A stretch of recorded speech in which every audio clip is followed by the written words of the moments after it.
A little contrast between Muggle-land and Wizard World right off the bat. Every house in the Dursleys' neighborhood is the same, uniform, stifling, and bland. Boxes all the same. Dobby's CGI is really not that bad for 2002. Pretty detailed. They even added dust particles in the air from him jumping on the bed. Also, my wife thinks he's just the cutest. Personally, I think he looks like a hairless cat. Never has he been asked to sit down by a wizard. Thoughtfulness. You just ruined the punchline of my Japanese golfer joke. So then he prevented racism. That's worth a win.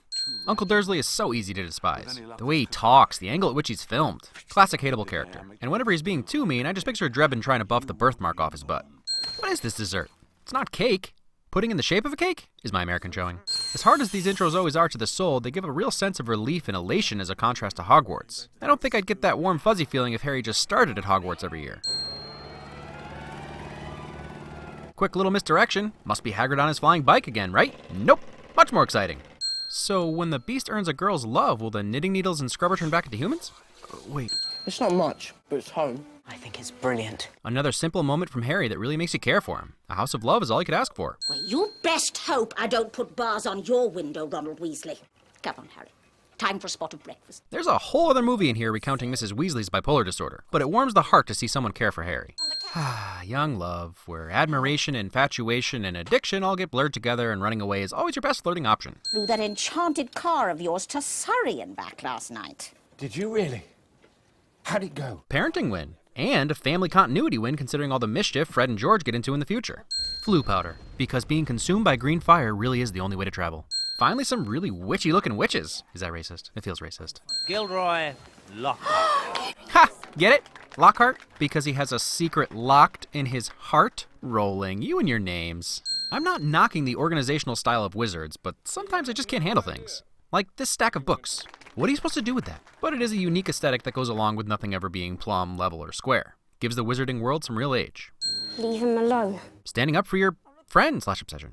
What's it like to know that you make a great villain? Does Jason Isaacs lay in bed at night and think, you know, my fans believe I'd totally revel in burning people alive in a church. Or kidnap and experiment on people. P.S. Go watch the OA. Lucius Malfoy.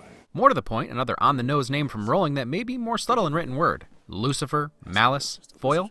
A little character continuity with Mr. Weasley interrogating the muggles in the background. Red hair, vacant expression. Now, he may be as ginger as the day is long, but if my previous video proved anything, it's that Ron is anything but vacantly expressed. 1 book out, 2 books in.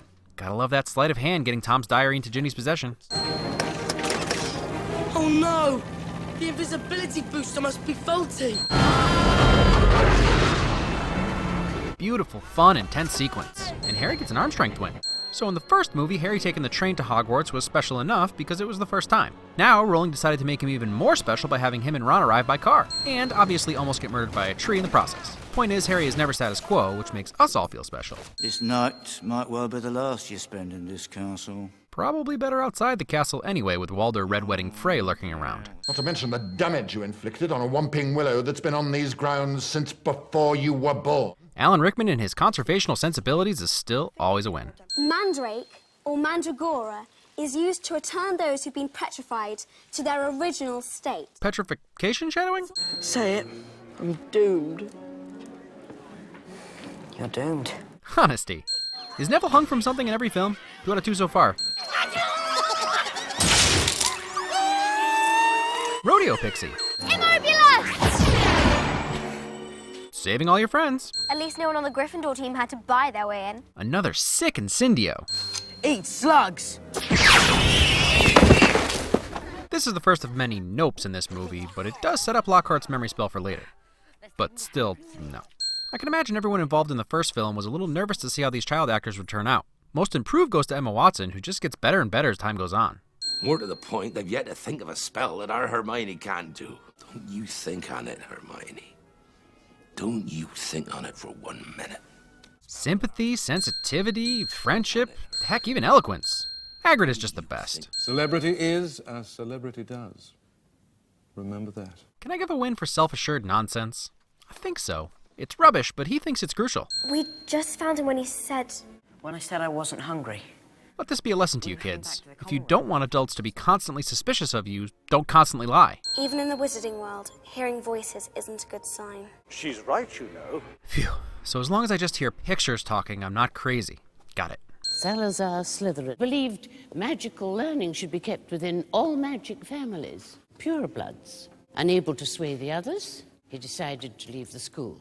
I'm confused. Everyone gave me a hard time for calling Slytherin House evil, but was Salazar not a failed magical Hitler? I've got to shout out the detail in this film again. Even though the blackboard writing is oddly backwards, anyone have any inside knowledge on that? It's not because it's a flipboard, it's horizontally backwards. Is this entire scene shot in a mirror? Anyway, it's extremely detailed, as is everything at Hogwarts. Every piece of furniture, every book in the library. Constantly impressed. The blending of CG with actual actors in the Quidditch match is much more seamless this time around. Flying V? Stop using the Mighty Ducks moves. As if Quidditch isn't entertaining enough to watch, it is. Pretty much every time we see Harry on the pitch, something or someone is trying to kill him. And the chase in and out of the support structures adds a whole new level of danger. Saving your friend. Again. Seriously, everyone would be dead like 10 times over if Hermione wasn't around. I will fix that arm of yours straight away. Oh, not you. Intuition. Point is, you can no longer feel any pain. Nah. Scaligro. Bona fide results. Come on, I didn't even need to make a pun. It's right there in the bottle. Although she should have said bon appetit. The Chamber of Secrets has indeed been opened again. Again? You mean... Man, you really threw that out there, Columbus, didn't you? Moaning Myrtle. Moaning Myrtle's voice has to be mentioned. She has a serious range from these low growls to high-pitched screeches, and an infectious laugh. Shirley Henderson's line delivery in general is superb. Expelliarmus! Did I mention Alan Rickman as a win? I really need to learn that smug smile with your mouth only that Snape has mastered. Scared Potter. You wish. Self-confidence. Rictus Sempra! Would it have been confusing if Malfoy started laughing after the tickling spell? Probably a good call to just look stunned. Et tu, Ginny? Et tu?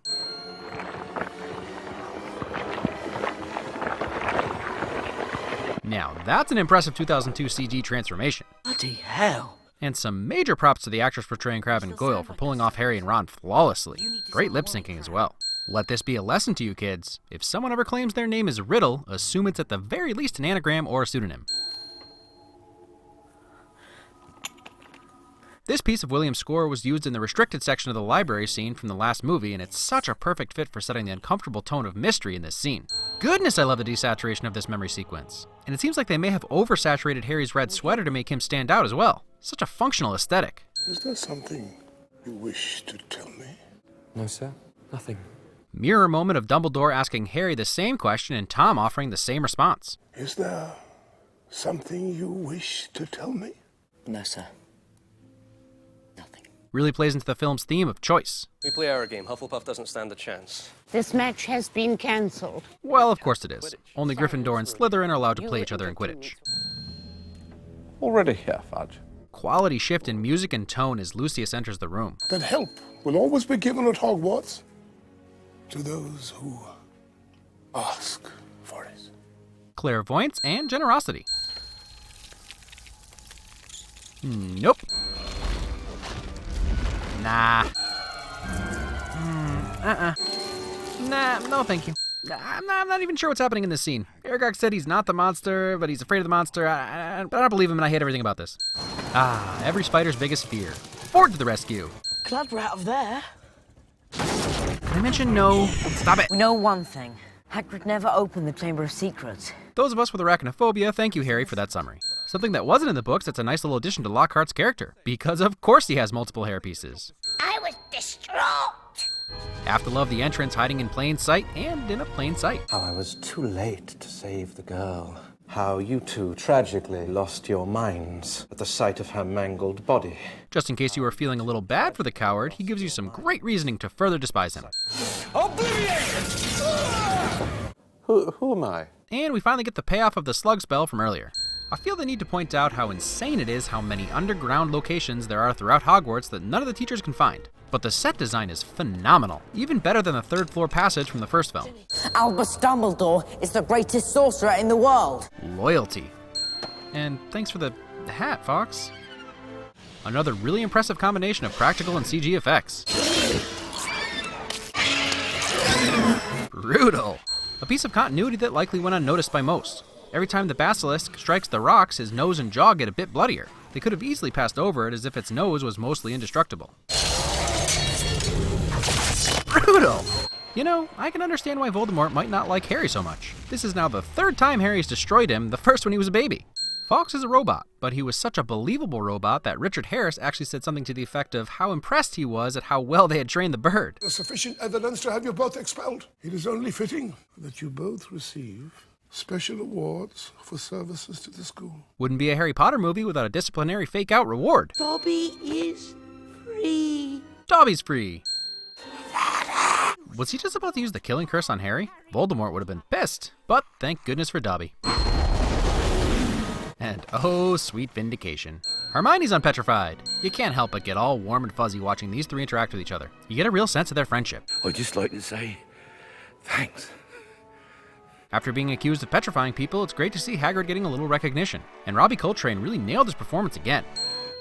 If Philosopher's Stone was the origin story, Chamber of Secrets is the first true adventure. Since these books and subsequent movies were written with a growing audience in mind, which is genius by the way, each entry gets a little more serious. I think most people would credit Prisoner of Azkaban with the darkest shift, but I think 1 to 2 was the biggest shift. The scariest things to happen in the first film were back of head guy who was dispatched by the power of love touch, and a dumb troll that the least capable wizard knocked unconscious. No offense, Ron, but sometimes you suck at wizarding. Still love you. In Chamber of Secrets, we get almost murders, spiders that haunt my nightmares, and a more fully formed Voldy. I know I joked about Voldemort being mad at Harry, but I do have some questions about the implications of Voldemort's consciousness and how a 16-year-old Tom Riddle actually fits in. I guess ultimately it's interesting that we get multiple incarnations of the same baddie. But since Magic Diary Tom dies here, future Voldemort wouldn't really know about this at all. Is he even aware of other Horcruxes' deaths? Just curious. I don't know. Magic creates loopholes all over. Which I'm cool with. Because magic. While the first movie was mostly about love with a dabbling of choice, Chamber of Secrets is firmly about the choices we make and how they define us even more than who we are or what our heritage is. That's why Tom is a teenager to give us some obvious parallels with Harry. Harry had all the same opportunities and powers to be as evil as Voldemort. Even the Sorting Hat says Harry would have done well in Slytherin. Instead, he uses those abilities like Parseltongue to save Ginny. Harry is still a great role model even if he and his buddies keep breaking rules and lying. At least they do it for the right reasons. And it's fun to watch these characters and actors grow into their talent. As his last performance, Richard Harris deserves some praise. Whether you prefer Harris's Dumbledore or Michael Gambon's representation, it's interesting how they ended up playing out. Richard Harris is much more soft-spoken and comes off as a wise old mentor, while Gambon seems to get angrier and angrier as the movies progress, which makes sense given the nature of each film's tone and threat. Either way, rest in peace, Richard Harris, and thank you for starting the series off right. Rowling's biggest strength as a storyteller is her ability to set up believable red herrings. She does it in the first 4 books. This time it was Malfoy. Every time I think it's going to be a straightforward baddie, she pulls the rug out. I think the biggest lesson to learn is never trust the Defense Against the Dark Arts professor. Odds are they will betray you, fail you, or otherwise try to kill you. But we all learn something new every day. Even Malfoy. I didn't know you could read.